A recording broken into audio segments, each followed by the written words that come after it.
Hello and welcome to the fourth review and recap episode of the Crime and Punishment series.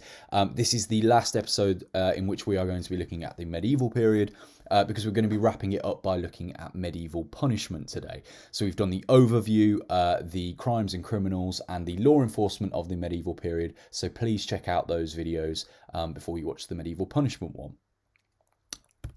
What medieval punishments were there then? Well, fines. Fines were a very common punishment in medieval England. If you were fined at the manor court, you would often have to pay a fine to the lord, which meant that it was a very good money-making system. Often courts had a great incentive to impose a fine on a criminal because it was a great way for them to make a bit of extra cash. If you went to a church court and you were found guilty and you had to pay a fine, then you would pay that to the church and they would make you pay those for committing sins. And lastly, the king took fines from the quarter sessions, and so did the lords as well, because obviously those are more serious crimes, so they have to the money has to make its way up higher in medieval society. Another common punishment in medieval England was public humiliation. A common example of public humiliation was the stock and the pillory. For example, a bad baker who had sold some rotten bread to his customers would have to spend a day sitting in a stock or a pillory, and the village people who he had committed the crime against and had upset would get the opportunity to hurl back that rotten bread or fruit or veg or whatever it was back at the rogue trader. These stocks and pillories were often set up in the middle of a town square for everybody to see you, and you'd be left in there for a day. Now, in some instances, the people in the stocks and the pillory did die because they would have rocks thrown at their head. However, the main purpose was not to execute criminals, it was to humiliate them. Another example of public humiliation in the medieval period was the cucking stool. The cucking stool was like a wooden toilet in which a woman who had been convicted of scolding would be placed on top and then paraded around a village for everybody to see. Imprisonment was another common form of punishment in medieval England. Now, you'll notice on there that it is spelt Gaol. That is just pronounced jail, but it is the medieval England version of it. So please use that word when you are talking about your medieval punishments. Now, prisons, jails were mainly used to hold prisoners awaiting trial. They were not used in the same way that they are today to house and to punish criminal offenders. Its main purpose was to simply hold people before their trial to stop them running away, because that was a big problem in medieval England. However, there were some criminals who were thrown in medieval jail. For example, those who got into debt, those who committed acts of forgery, and those who couldn't pay their fine. Medieval jails were ran by jailers and they received no government money, so they treated their jails like a business. Therefore, if you were convicted and sent to a medieval jail, you were expected to pay for everything. That meant that richer prisoners could often afford quite a comfortable living, a comfortable life in medieval jails, and they would often occupy one of the best rooms next to the jailer, where they would have a fireplace, comfortable bedding, food, water, etc. However, if you were a poor prisoner and you could not afford any of those luxuries, you would be chained up outside of the jail and forced to beg for alms or for money to help you get by in that jail.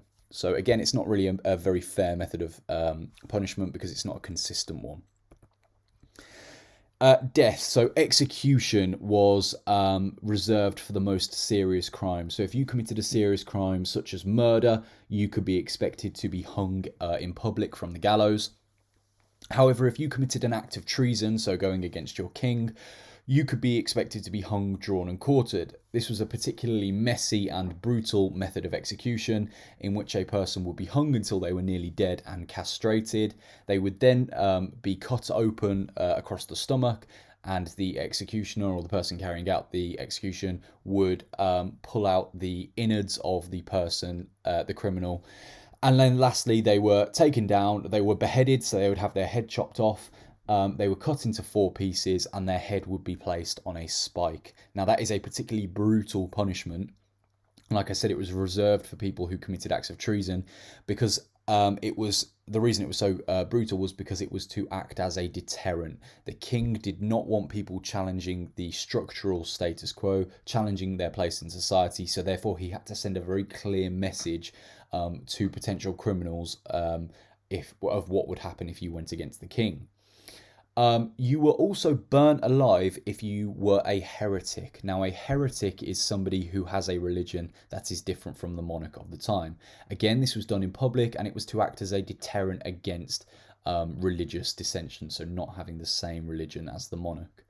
However, there were some inconsistencies and regional differences in methods of execution in medieval England. So, for example, if you were a murderer or had committed a serious crime in Dover and were sentenced to death, you would be thrown off the cliffs of Dover. However, if you were convicted of the same crimes in Sandwich, which is not too far from Dover, you would be buried alive or tied to a rock that was out on the beach and then left to drown when the tide came in. This meant that there were inconsistencies. It was not a fair method of punishment because different people would be punished in different ways simply depending on where they were in the country. However, the reason that these methods of execution, like I've said, were so incredibly brutal and were carried out in public was because it was to act as a deterrent to stop criminals committing the most serious crimes that there were. Now, there were ways in which you could avoid actually going to trial. So if you were a criminal and you did not want to go to trial, there were a few means in which you could avoid going to trial. For example, you could seek sanctuary. Now, to seek sanctuary, you would have to spend 40 days in a church. You would have to make it to a church before the hue and cry caught you, spend 40 days there, and confess your sins to a priest whilst you were there. After those 40 days, you would then have to leave England forever. So you would have to live your life as an exile. Another way in which you could avoid trial, if you were a criminal, was to join an outlaw gang. For example, the Folvilles. The Folvilles repeatedly avoided going on trial and being arrested because they hid in the forests away from the law enforcement. Another method of avoiding a trial was that if you had powerful friends, you could ask your friend, who might be a lord, to use their retainer. Now, a retainer is not the thing that you put in your mouth to make your teeth nice and straight. In medieval England, a retainer is like a private army, and you would use this private army to put pressure on the jury to drop the charges against you, the accused person. So you could hope that your powerful friend would use his private army to get you off the charges. And then lastly, you could also refuse to plead. Now, if you refuse to plead innocent or guilty at the trial, you would be sent back to the medieval jail, where you would be forced to live out the rest of your days eating rotten bread and drinking horrible manky water, and this would often lead to a slow and cruel, painful death. However, the benefit of this was that your property could not be taken by the king or the sheriff because you had not been found innocent or guilty. You just refused to plead. So that is why people often refused to plead, because it meant that their property was protected, even though they were likely to die from starvation or some sort of horrible disease. You could also cheat death. So say, for instance, you were a criminal and you had been caught by the hue and cry. You'd then been sent to a court and you were sentenced to death for your crimes. You could still avoid the death penalty. Some of the ways in which you could avoid the death penalty were to join the king's army, like the Folville gang did, and fight for the king abroad. Of course, that was risky, but it was perhaps better than certain death. You could also, if you're a woman, claim that you were pregnant or get yourself pregnant because you could not be executed if you were pregnant. If you were wealthy enough, you could buy a king's pardon, where the king would let you off with your crime and forgive you for it, but you had to pay a very hefty sum to do that. So, of course, that is an unfair method of punishment because only the wealthiest of the nobility could afford these pardons, not the everyday peasant. You could become what was known as a king's approver. A king's approver was somebody who gave up the names of 10 other men who had committed serious crimes. And once those 10 other men were arrested and tried and executed, you could then yourself leave England forever as an exile. So it would mean that you'd have to leave the country, but you would walk away with your life. Or you could claim the benefit of the clergy. Now, the benefit of the clergy is where you would claim to be a priest because you could not be executed if you were a priest in medieval England because God had given you that position. Now, of course, anybody could claim to be a priest, and lots of people did. So to test whether you were a priest or a religious person, they would ask you to recite a verse of the Bible. Now, of course, most people in medieval England were illiterate. So the way that some poorer folk would get around this was that they would memorize a verse from the Bible. That way, when they were asked to read it, even though they couldn't read, they could just pretend they were doing it and they could recite it as they were speaking it. As that would mean that they would cheat death and not have to be executed. Now, all in all, punishments were there to deter criminals in the medieval period. Sorry, that is why they are so incredibly harsh. There is no effective law enforcement in this period. There is no police force. Law enforcement is very much up to the individual, and the king is relying on obedience from his subjects to uphold the law. So the reason that those punishments take place in public and are so harsh is because it's to send a message to everybody that you are to respect your place in society and not challenge that. Things like public humiliation, so the stocks in the pillory, the reason that they are there is also to seek retribution and revenge. Often medieval villagers would prefer it if a rogue trader or a criminal spent a day in the stocks in the pillory rather than just paying a fine, because it meant that they had their opportunity to get some revenge on the person who had wronged them.